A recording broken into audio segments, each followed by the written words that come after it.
Bienvenido a Casa sobre la Roca, Iglesia Cristiana Integral.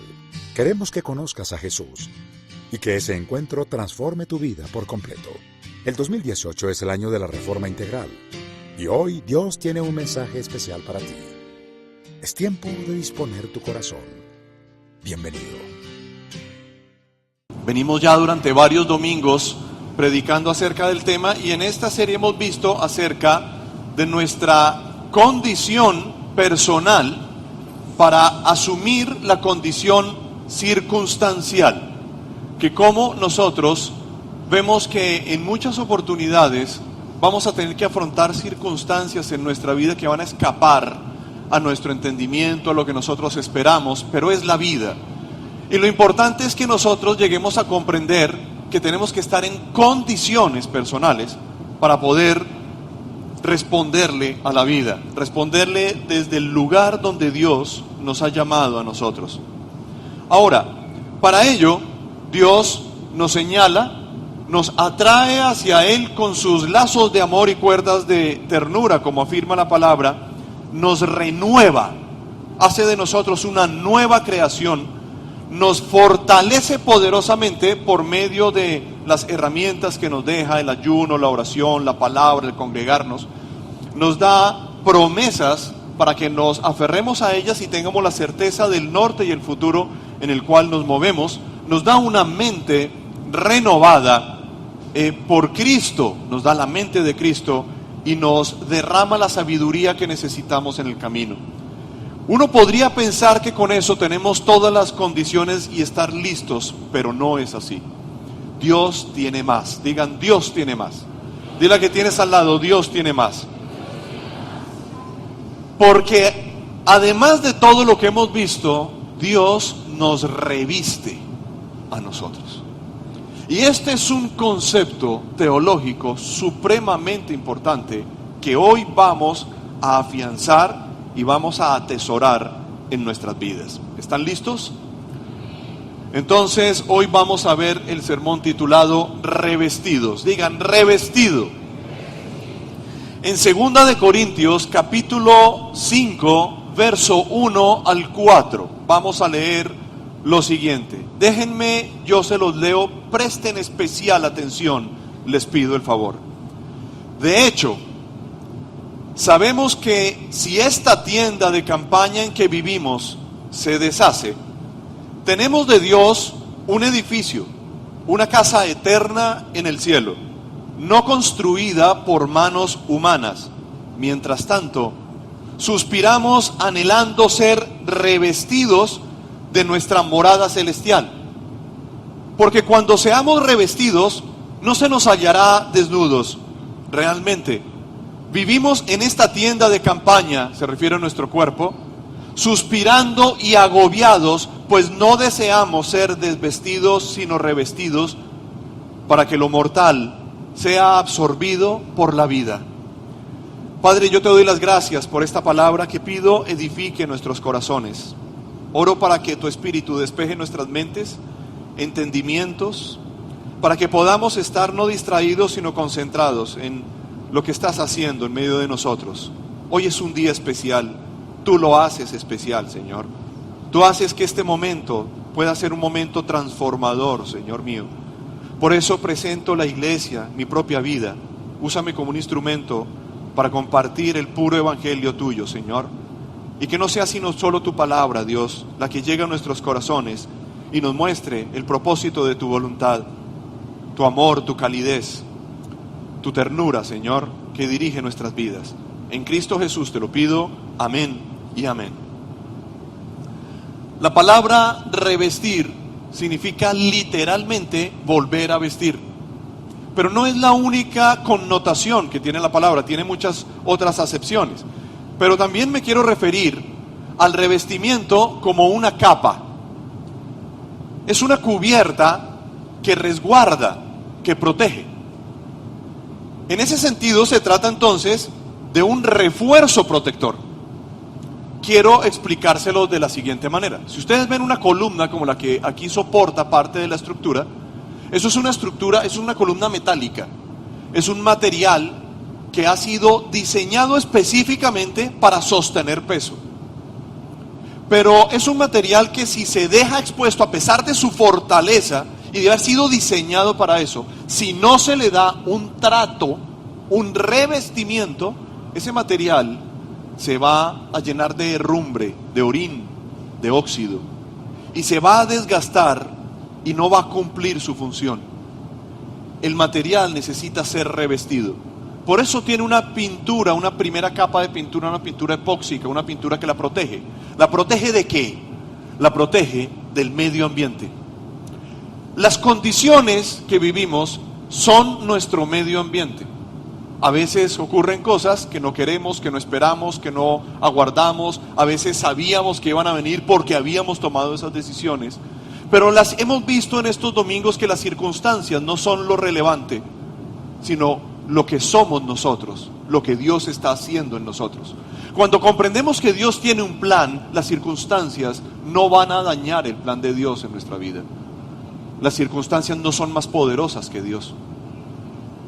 Entonces tenemos que comprender a qué nos ha llamado Dios, por qué nos ha llamado Dios, qué somos, qué representamos y cómo resolvemos. Por eso Dios hace que nosotros seamos una nueva creación. Por eso Dios trabaja en nuestro corazón, en el tuyo y en el mío, para que cada vez podamos responder, vivir de la mejor manera posible y no dejarnos amilanar por las circunstancias, sino resolverlas y continuar en lo que Dios ha creado, en lo que Dios ha diseñado.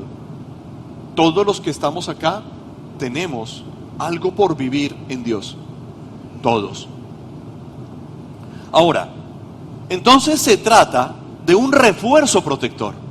No es que la obra quedó a medias, es que la obra necesita ser protegida por el ambiente en el cual va a ser usada. Y nuestro ambiente, repito, es el mundo. Y en el mundo nos vamos a encontrar con cualquier cantidad de cosas. Lo importante es que estemos revestidos. Dile a que tienes ahí cerca eso. Lo importante es que estés revestido. Estudiando el tema, me encontré con que tenemos 2 etapas que cuentan con 2 responsabilidades diferentes. Hoy veremos una de ellas y el domingo entrante, si el Señor lo permite, la segunda. La etapa de hoy es la responsabilidad personal en el revestimiento. Y por eso quiero ver 3 capítulos fundamentales. Los 2 primeros breves, me voy a extender en el tercero. El primer punto entonces es el anhelo humano. Todos anhelamos, como leíamos en el pasaje que abrió el sermón de hoy, anhelamos ser revestidos. No queremos ser hallados desprotegidos, desnudos, sino queremos estar protegidos en nuestra vida. Hay un anhelo en nuestro corazón. ¿Ese anhelo qué es? Es un anhelo de seguridad, es un anhelo de protección, es un anhelo de pertenencia, de resguardo. Por eso el ser humano vive creando cosas para pertenecer a ellas. Clubes, asociaciones.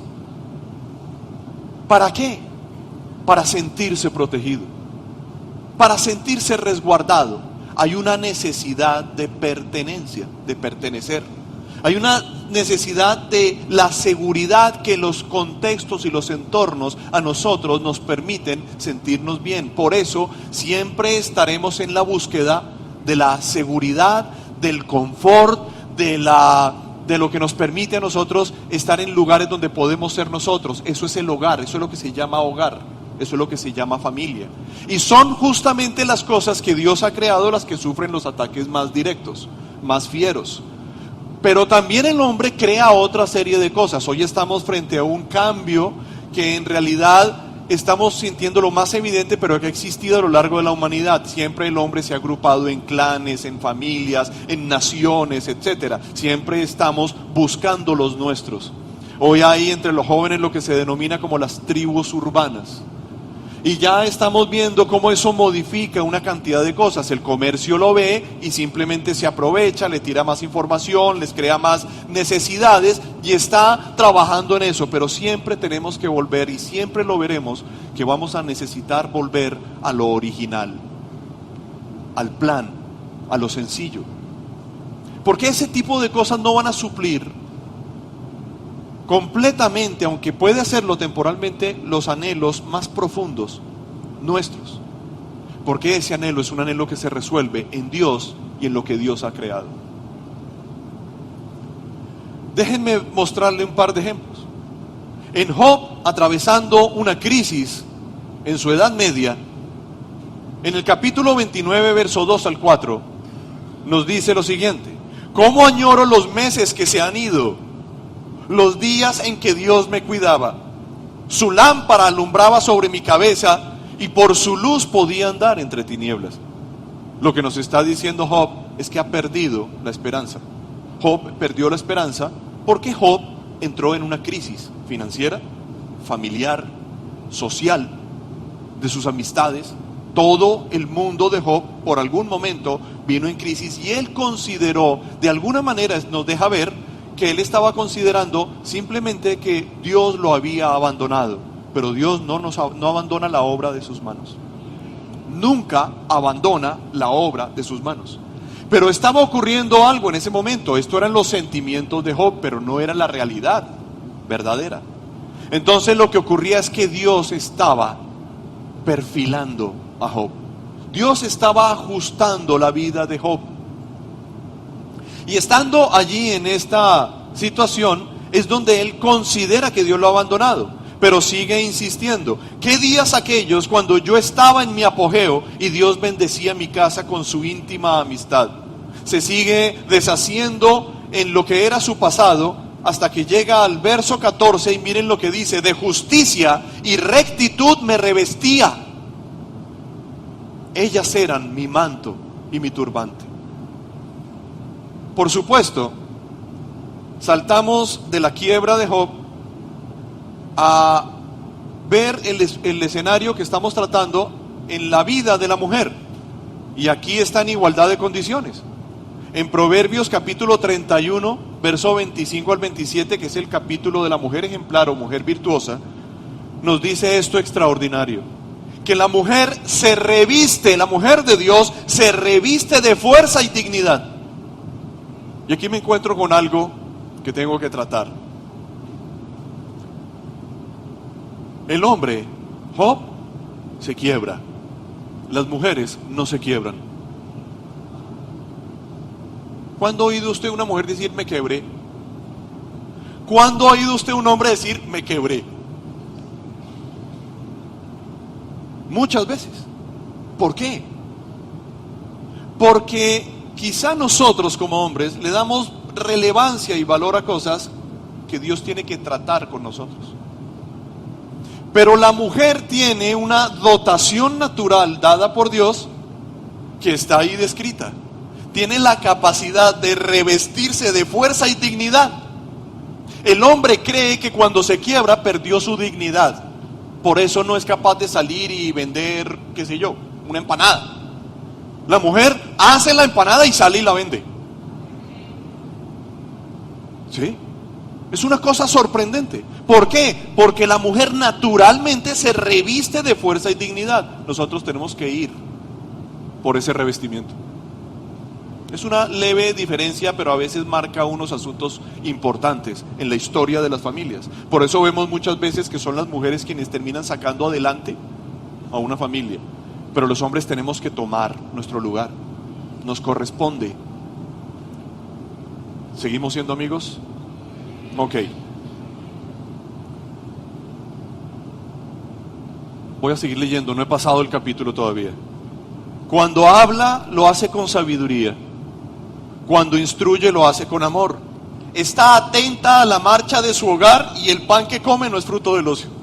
Tremenda consecuencia ¿de qué? Del revestimiento natural que tiene la mujer. A nosotros nos toca ir por ese revestimiento. Ahora, vemos un segundo capítulo y es Cristo nos reviste. No, pero si no les interesa, salto al tercero. Diga, Cristo me reviste. El anhelo que Dios sabe que nosotros tenemos continuamente de respirar agobiados para que la morada eterna nos revista definitivamente, se ve quebrado por el pecado. El pecado nos quita la protección, desgasta el material, y nos doblega. Por eso necesitamos estar revestidos continuamente. Lo que quiero que sepas es que la Biblia nos muestra a nosotros que Dios en su propósito trabaja no para que seamos derrotados y vencidos y destruidos, sino para que nos esforcemos, nos concentremos y trabajemos de su mano, en lo que Él ha llamado, en lo que Él está construyendo con nosotros. No para que renunciemos, no para que nos distraigamos, sino para que nos concentremos y sigamos adelante.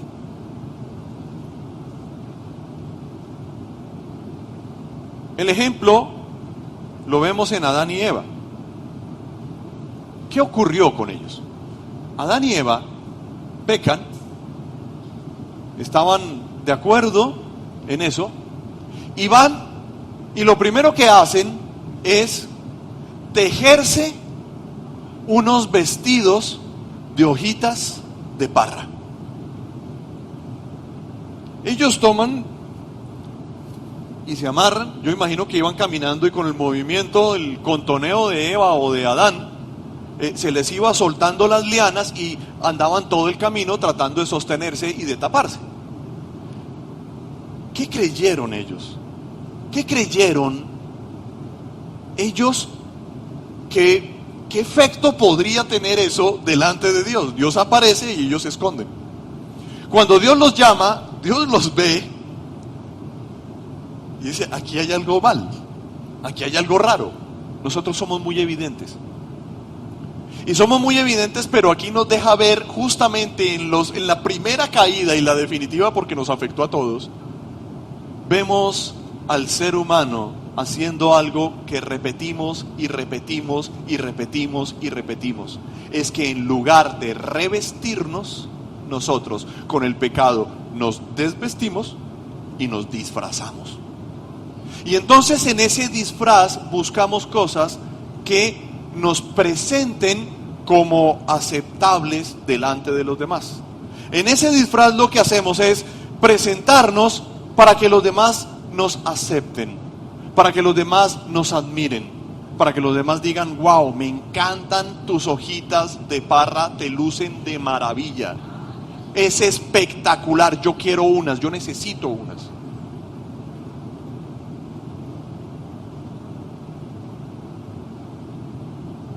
Por eso la Escritura nos dice que el que encubre el pecado jamás prospera.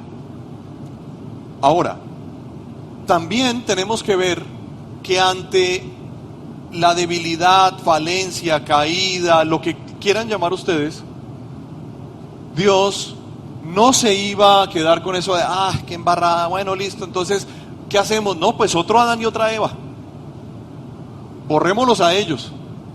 Sino que Dios tenía un plan. ¿Con quién? Con Adán y con Eva. ¿Por qué? Porque Dios termina lo que Dios comienza. Y tenemos que ser insistentes en terminar lo que Dios ha empezado en nuestras vidas. ¿Y qué hace? Se da de alguna manera, y esto tiene que ser claro para nosotros, en nuestra vida, en nuestra línea de tiempo, nosotros tenemos que ser claros con este asunto. Que Dios nos permite ver, nos da pistas en el camino de la obra magnífica que está haciendo, y tenemos que ser sensibles a eso. Tienes que ser sensible a eso. Entonces se da el primer sacrificio de la historia de la humanidad. ¿Por qué digo eso? Porque en Génesis aparece el primer animal sacrificado para cubrir el pecado, y el que lo sacrifica es Dios mismo. ¿Sí?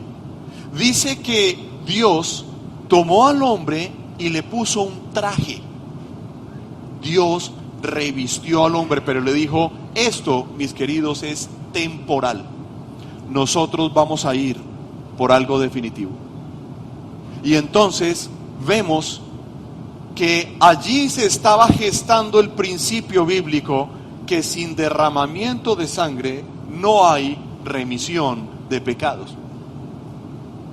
Y entonces vendría el anticipo, vendría la puerta que se abriría más adelante en la historia, y que gracias a Dios hace parte de nuestra historia, porque si no estaríamos aguardando quién sabe qué cosas, para que el Cordero Pascual, sin mancha y sin defecto, fuera sacrificado en una cruz y nosotros poder ser revestidos de Cristo. Por eso, Cristo es nuestro revestimiento. Cristo es lo que, aunque Dios ha hecho nuevo mi vida, yo no puedo vivir sin la conciencia y la coherencia que debe caracterizarme como hijo de Dios, de saber que Cristo ha venido a cubrirme a mí, a revestirme para protegerme de las inclemencias del tiempo, de las circunstancias, y poder seguir adelante en la obra que Dios ha llamado a vivir. Eso está en Gálatas 3, 26, 29. Nos dice: todos ustedes son hijos de Dios mediante la fe en Cristo Jesús. No se es hijo de Dios si no se tiene fe en Cristo Jesús. Si no se le acepta a Cristo Jesús, no es un hijo de Dios. Para ser hijo de Dios hay que tener fe en Cristo Jesús, porque todos los que han sido bautizados en Cristo se han revestido de Cristo. ¿Ves la importancia de la confesión de Cristo como Señor y Salvador, del bautismo en Cristo, de tomar decisiones espirituales? Y nos dice: ya no hay judío, ni griego, esclavo, ni libre, hombre, ni mujer. Aquí no es cuestión de géneros, sino que todos ustedes son uno solo en Cristo Jesús. Y de esta manera viene una consecuencia: y si ustedes pertenecen a Cristo, son la descendencia de Abraham y herederos según la promesa. Nadie va a quitar eso. Somos una nueva creación, renovados, pero necesitamos ser ¿de quién? De Cristo. El tercer y último capítulo es nuestra responsabilidad. Cristo hace la obra, pero en este revestimiento yo tengo que entender si me estoy disfrazando o estoy haciendo lo que la Biblia me dice. Estar correctamente vestido es lo que me corresponde a mí. Es mi responsabilidad como creyente. Quien quiera que seas, cualquiera que sea el tiempo que lleves caminando en la fe, tu responsabilidad es estar correctamente vestidos. Y cuando hablo de responsabilidad, me quiero referir a una conferencia justamente que estuvimos con el experto en liderazgo Héctor Teme, quien habla en una de sus conferencias sobre la responsabilidad, entendiéndola como la habilidad de responder. Y usó un ejemplo muy particular. Pidió entre los asistentes que si alguien tenía un bolígrafo, y entonces una persona levantó el bolígrafo y lo cogió y lo partió y lo tiró al piso, le rompió el bolígrafo, y le preguntó a la audiencia: ¿quién es responsable de esto? ¿Qué dijo todo el mundo? Tú. Él dijo: error. ¿Quién es el responsable? Y la gente quedó como: entonces Gladys fue la del bolígrafo. Error. Entonces ¿quién es responsable? Dijeron: todos somos responsables. Error. Entonces ¿quién? Yo soy responsable. Porque la responsabilidad es la habilidad de responder. Todos tenemos la habilidad de responder, de hacernos cargo de algo. Y aunque la comisión haya sido realizada por alguien, bien o mal, mi responsabilidad es responder con mi habilidad. Y todos tenemos la habilidad de responder.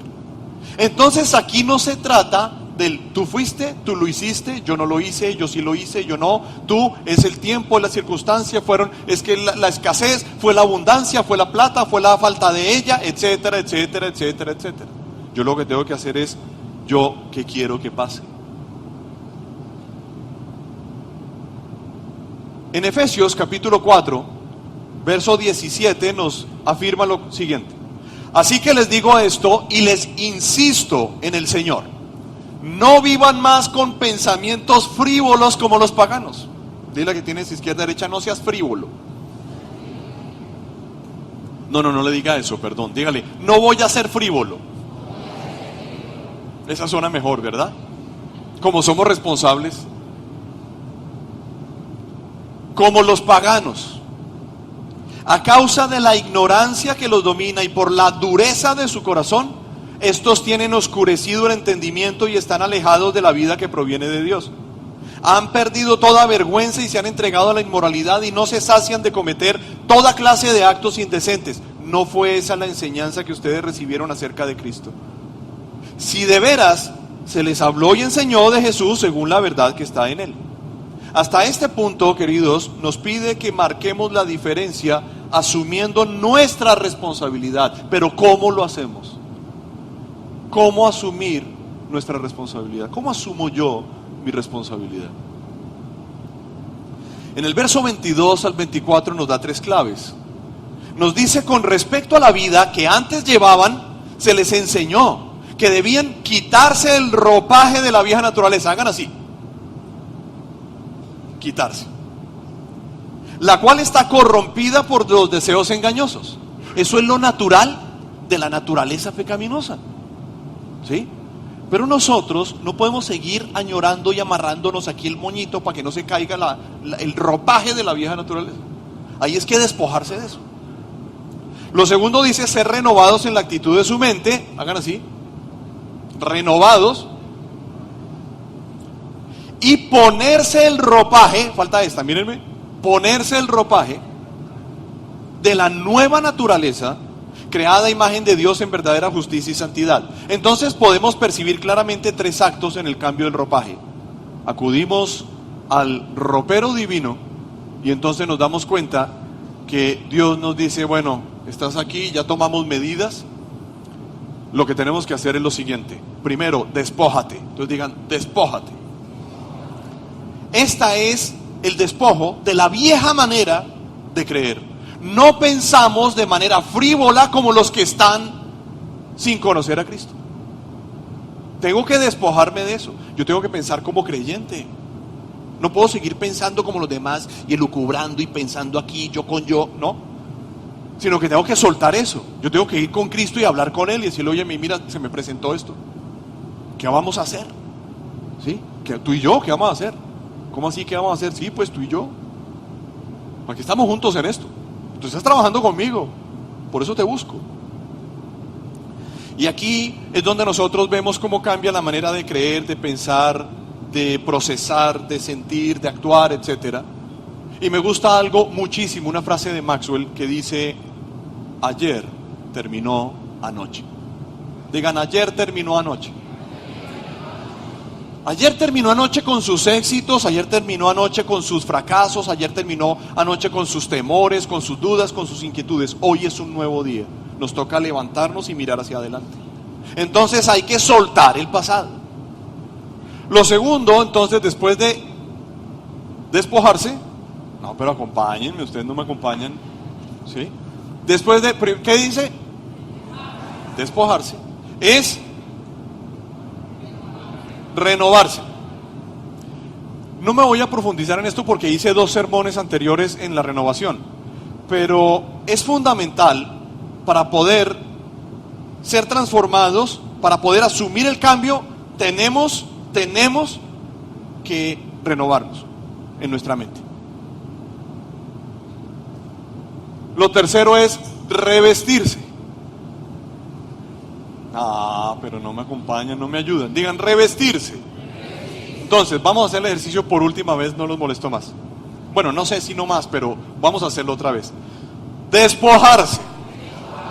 Renovarse. Revestirse. El siglo pasado, en Bogotá, como la mitad del siglo pasado, conoció a un poeta llamado Alberto Ángel Montoya. Era conocido en las altas esferas políticas y de la poesía y demás como el poeta dandy. Muy polémico porque era un hombre extravagante. Él consideraba, entre otras cosas, que el trabajo era una deshonra. Y por ello solía decir que los verdaderos caballeros jamás trabajarían.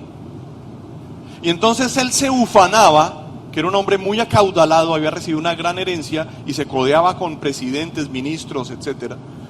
Se preciaba, él se ufanaba, de llegar al club o a los lugares como representa aquí la Cueva, etcétera, esos bares de la época, esos cafés de la época, donde se reunían las personas influyentes de la ciudad a llegar a altas horas de la tarde, finalizando la tarde, recién bañado, para demostrarles que él acababa de madrugar a las 3 o 4 de la tarde. En medio de tales excentricidades y excesos, por supuesto, fabricó su propio cadalso.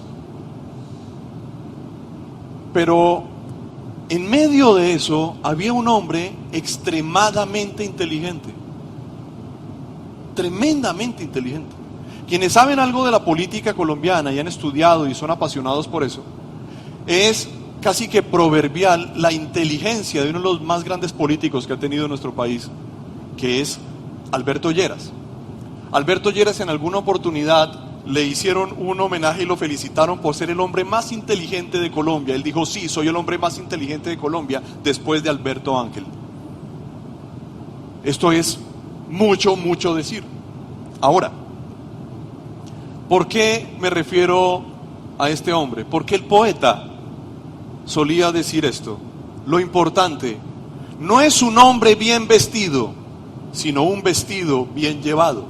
Ya que, voy a ponerlo en términos cachacos y ya se los traduzco, póngale un vestido nuevo a un guache, o sea un coleto, ¿y qué obtenemos? Guache o coleto con vestido nuevo. Entonces, ¿a qué quiero llegar con esto? Deducimos que no se trata solo del vestido, y te voy a decir por qué. Porque si el material está corrompido, el revestimiento no lo protege de nada. Porque el revestimiento protege del ambiente, no del corazón. ¿Sí? Entonces, no se trata del vestido nuevo, eso se llama religiosidad. De lo que se trata es de ser alguien renovado con un tratamiento por fuera, revestido de Cristo. Se trata del vestido, se trata del corazón. Se trata del interior, se trata del exterior. Jesús nos deja saber esto de una buena manera en Mateo 9, 16, 17. Presten atención. Nadie remienda un vestido viejo con un retazo de tela nueva. Lo que está diciendo el Señor una vez más es: no puedes seguir pensando en términos de tu pasado, de tu naturaleza pecaminosa. Tienes que pensar como un nuevo creyente. Dile que tiene izquierda, derecha: piensa bien. Piensa como creyente. Porque el remiendo fruncirá el vestido y la rotura se hará peor. ¿Saben qué es lo que pasa? Que una tela nueva, bien ajustada, bien cruzada en sus hilos, va a tomar una tela vieja podrida y se va a raer más. Va a estar raída la tela. Y la rotura, el hueco, va a ser no un hueco, sino una tronera. Va a ser una cosa espantosa. No sirve, no se puede, pero no lo deja solamente ahí. Jesús, cuando repite algo, tenemos que pararle bolas. Bueno, tenemos que pararle bolas sin que lo repita, pero cuando lo repite, hay que pararle más bolas. Ni tampoco se echa vino nuevo en odres viejos. Para quienes no lo conocen, en la antigüedad, como no habían recipientes plásticos, ni habían recipientes de vidrio, etcétera, los materiales que se usaban era o el barro para hacer ánforas. Luego se construyó algo metálico, pero es posterior. O se construía, se usaba la piedra. Había una piedra especial incluso para los perfumes. Entonces la tallaban la piedra, depositaban el perfume ahí, que era el alabastro. Y le ponían un sello, un tapón encima para conservar los aceites esenciales de los perfumes. Y también se usaban lo que se conoce en el medio taurino como las botas, en donde depositan la manzanilla. Estos eran pellejos, cueros, que llegaban y doblaban, cosían de una manera especial para depositar líquidos. El vino, se equivocan quienes piensan que en la Biblia no habla de vino sino de jugo de uva. Pero lo que pasa es que los términos que usa la Biblia para el jugo de uva, que es el vino, es como un complemento digestivo, alimenticio. Pero el asunto, ¿cuál es? El asunto es que hoy los cultivos son tecnificados y se sacan producciones de uvas permanentemente, pero en la época estaban sometidos y expuestos a las estaciones, lo que la tierra diera. Nosotros cultivamos, cuidamos, regamos, pero cuando la tierra quiera dar, nosotros recibimos de la tierra. Y entonces se producían una y en algunos sectores 2 cosechas al año. ¿Qué hacían? Tomaban la gran producción, tomaban las uvas, la pisaban, le sacaban los orujos, depositaban el jugo de uva, ¿en dónde? En los odres. Sellaban eso y lo guardaban para los siguientes 6 o 12 meses hasta que llegara la siguiente cosecha. Y entonces, estando con eso, el vino cumplía su labor química natural de fermentación. Los azúcares característicos de la uva, ¿sí? Esa fructosa, ella comenzaba con el contacto con el aire, de haber sido manipulada la fruta, comenzaba a botar el gas. Y ese gas fermentaba la bebida y la hacía que se conservara. Las bacterias que se producían por ese proceso básico, hacía que se conservara en el tiempo el producto. Pero los gases hacían que las bolsas en las cuales, los odres en los cuales estaban metidos, comenzaran a inflarse, y la piel cede, pero no se recoge, ya era piel muerta. Y entonces lo usaban, eso lo utilizaban, bebían, pero ese recipiente no se podía volver a utilizar para el vino, porque si echaban jugo de uva de nuevo ahí, iba a iniciar su proceso de fermentación, y como el cuero ya había cedido, todo lo que había cedido, ¿qué ocurría? Se estallaba. Entonces, mis queridos, no se puede echar vino nuevo en odres viejos. Y lo que Cristo ha venido a traer a nuestra vida es vino nuevo. Entonces nosotros tenemos que saber qué clase de odre somos. Porque si estás con el odre viejo, lo que tienes que hacer es desvestirte, renovarte y revestirte. Ahí, en ese punto, esta es la sección en donde se encuentra nuestra responsabilidad. ¿Qué es esto en la práctica? Déjenme decírselos rápidamente. Nuestra responsabilidad está en el lenguaje que usamos. Volvemos a Efesios 4 y voy a arrancar desde el verso 25. Por lo tanto, dejando la mentira, hable cada uno a su prójimo con la verdad, porque todos somos miembros de un mismo cuerpo. Cambia el lenguaje. Lo segundo es en el carácter. Fíjate en esto. Si se enojan, verso 26, no pequen. No permitan que el enojo les dure hasta la puesta del sol, ni den cabida al diablo. Quiero hacer una salvedad acá, porque quien está escribiendo esto inspirado por Dios es el apóstol Pablo. Y el apóstol Pablo claramente lo vemos identificado en la Biblia como un hombre colérico, es decir, chispita. Él se encendía así de fácil. En alguna carta dicen que él era justamente eso, duro. También era un hombre muy compasivo y amoroso, pero era colérico. El tipo se encendía y por eso era tan enfocado en el logro. Por eso si no lo acompañaban, yo me voy solo. Entonces cuando discute con Pedro, lo pone en su sitio, luego con Juan Marcos y lo saca, le dice: no quiero tenerlo en mi equipo, usted no me ayuda a ir al logro. El enfocado, ¿sí? Colérico. Y él, cuando está escribiendo esto, él sabe, lo está escribiendo con su propio temperamento, sabe de qué se trata el ser colérico. Si se enojan, no pequen. No permitan que el enojo les dure hasta la puesta del sol, ni den cabida al diablo, porque nos deja ver aquí varias cosas. Uno, que el enojo es una emoción permitida. Es una emoción que se puede dar, es lícita. Una cosa es la emoción y otra cosa es el sentimiento de esa emoción. Es la expresión posterior que yo le doy a mi emoción básica cerebral.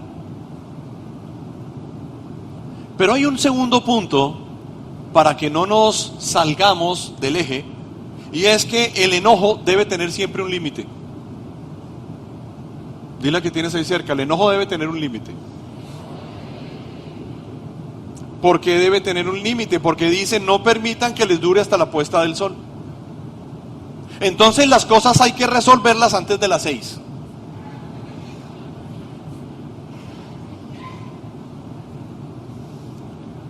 Lo tercero es esto que nos debería hacer temblar, que el enojo sin límites le abre la puerta al diablo. Seguimos siendo amigos, se los aseguro. El enojo sin límites le abre la puerta a las tinieblas. Por eso dice que no les dure hasta la puesta del sol, ni le den cabida al diablo. En un matrimonio enojado se acuestan dos y amanecen tres, y el tercero no es el Señor. ¿Seguro? Seguro que sí. También tenemos que ser responsables, la habilidad de responder en las costumbres. El que robaba, que no robe más. Entonces dile a que tienes ahí izquierda, derecha, que trabaje. Es que sigue diciendo eso. El que robaba, que no robe más, sino que trabaje honradamente con las manos para tener que compartir con los necesitados. Mira que habla del compartir, esto es fenomenal. Pasemos al siguiente ítem, en la vida social. Eviten toda conversación obscena. Por el contrario, que sus palabras contribuyan a la necesaria edificación y sean de bendición para quienes escuchan. A mí me gusta mucho esto porque nos vuelve a remitir al poder de la lengua, del lenguaje. El lenguaje es un organismo vivo que es muy poderoso, supremamente poderoso. Tiene en su vida cambios, transformaciones. Por eso la Escritura nos dice que en la lengua hay poder de levantar o de arruinar. Y tenemos que ser muy cuidadosos con nuestras palabras, muy medidos y entender. Pero la lengua está conectada con el corazón debe estar conectado con el cerebro está conectado con lo que creemos. Entonces la pregunta es, ¿y tú qué te estás creyendo? ¿Sí? Esa es la pregunta. Porque a veces nos creemos mentiras. Y esas mentiras desatan el resto de cosas hasta que decimos lo que no teníamos que decir o lo que teníamos que decir. Luego pasamos a la vida espiritual. Esto es, ¿a quién buscamos? ¿Quién es nuestra confianza? ¿En qué estamos confiando? No agravien al Espíritu Santo de Dios con el cual fueron sellados para el día de su redención. Es que es un sello inviolable, ¿sí? Esto no es un lacre de cera, es un sello inviolable que está puesto en nuestro corazón y que no podemos arrancar como un botón de evento para volvernos a poner para que nos decore en otra oportunidad o para dejarlo en un corcho para que nos recuerden el evento que asistimos. Esto es un sello que fue escrito en nuestra alma, en nuestro espíritu, en nuestro cuerpo, en nuestro ser interior por el Espíritu Santo de Dios, con la bendita sangre que nos redimió y nos levantó, con la sangre que nos trajo salvación. Y por último nos conduce a nuestra identidad. Debemos ser responsables en la identidad, en lo que somos. Y por eso nos vuelve a citar la expresión de lo que hay por dentro. Nos dice: abandonen toda amargura, ira y enojo, gritos y calumnias y toda forma de malicia. Que nosotros antes vivíamos en una de estas, o en amargura, o en ira, o en enojo, o en gritos, o en calumnias, o en malicia. Pero que tenemos que decirle ya no más. Ya no vivimos así. Ahora somos bondadosos y compasivos unos con otros. Perdónense mutuamente. ¿Por qué me miran así? Perdónense mutuamente. Dile a que tienes ahí izquierda, derecha: yo te perdono, perdóname tú. Para ser responsable.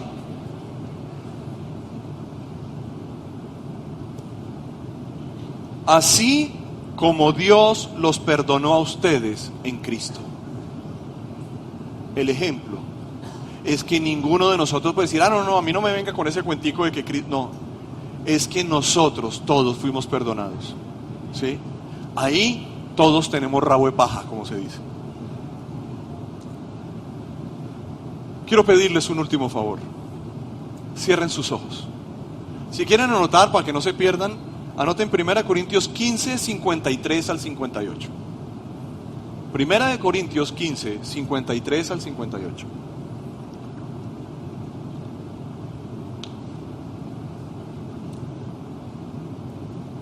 Pero les voy a pedir cierren sus ojos ahora sí.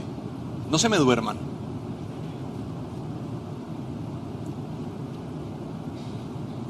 Y escuchen esto. Escuchen cada detalle. Porque lo corruptible tiene que revestirse de lo incorruptible y lo mortal de inmortalidad. Cuando lo corruptible se revista de lo incorruptible y lo mortal de inmortalidad, entonces se cumplirá lo que está escrito: la muerte ha sido devorada por la victoria. ¿Dónde está, oh muerte, tu victoria? ¿Dónde está, oh muerte, tu aguijón? El aguijón de la muerte es el pecado y el poder del pecado es la ley. Pero gracias a Dios que nos da la victoria por medio de nuestro Señor Jesucristo. Por lo tanto, mis queridos hermanos, manténganse firmes e inconmovibles, progresando siempre en la obra del Señor, conscientes de que su trabajo en el Señor no es en vano. No puedo irme de este lugar, dejarlos ir. Ya pueden abrir los ojos, tranquilos. Sin hacer unas preguntas que están íntimamente ligadas con nuestra responsabilidad.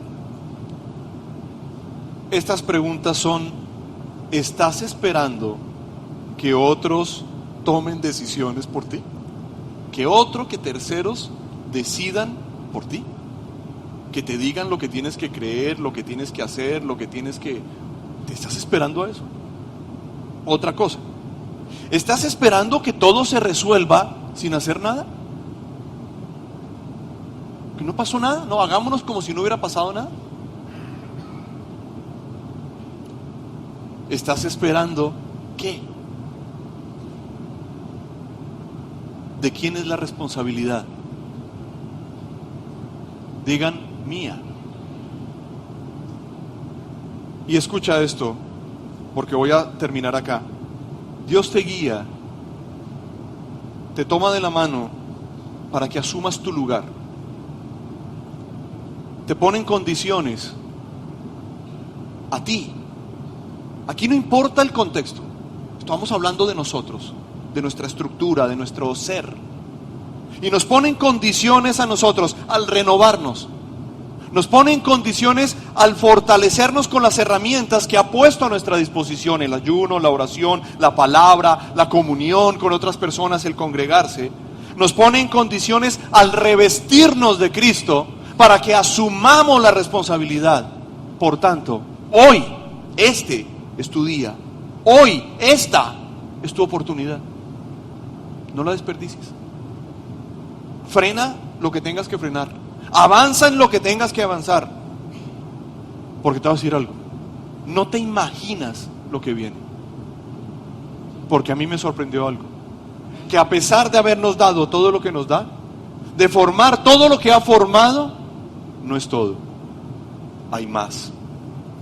Vamos por más. Porque Cristo tiene más.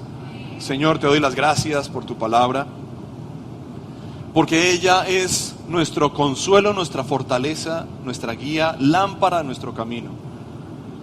Y eres tú quien nos edifica, Señor, y nos fortalece. Nos pones en condiciones, Dios mío. Permite que estemos atentos como creyentes para dar una respuesta a la palabra que estás sembrando y sellando en medio de nuestras vidas.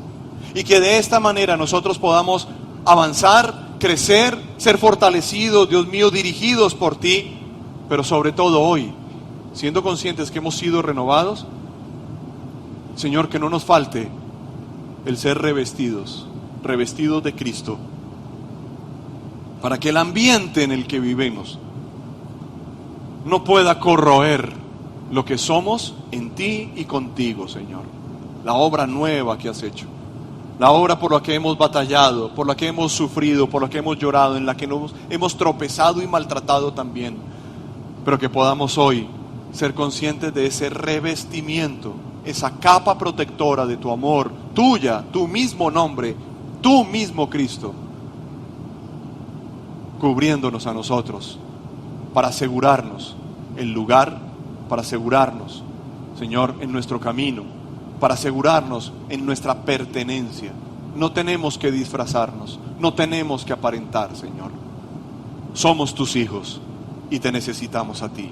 En Cristo Jesús, amén y amén. Sabemos que Dios llegó a tu corazón con una palabra especial. Repite en voz alta, después de mí, esta sencilla oración. Amado Jesús, te doy gracias. Reconozco que soy pecador, pero también reconozco que tú, Jesús, eres Dios, que te hiciste hombre, moriste y resucitaste. Te abro la puerta de mi corazón. Haz de mí la persona que tú quieres que yo sea. Te recibo ahora mismo como mi Señor y mi Salvador. En Cristo Jesús. Amén. Si acabas de hacer esta oración, la palabra de Dios dice que naciste de nuevo, que eres una nueva persona. Te invitamos a dar el siguiente paso en tu proceso. Somos una iglesia de amor y queremos acompañarte y ayudarte en esta nueva vida. Ingresa a www.casarroca.org. Conéctate, crece, sirve.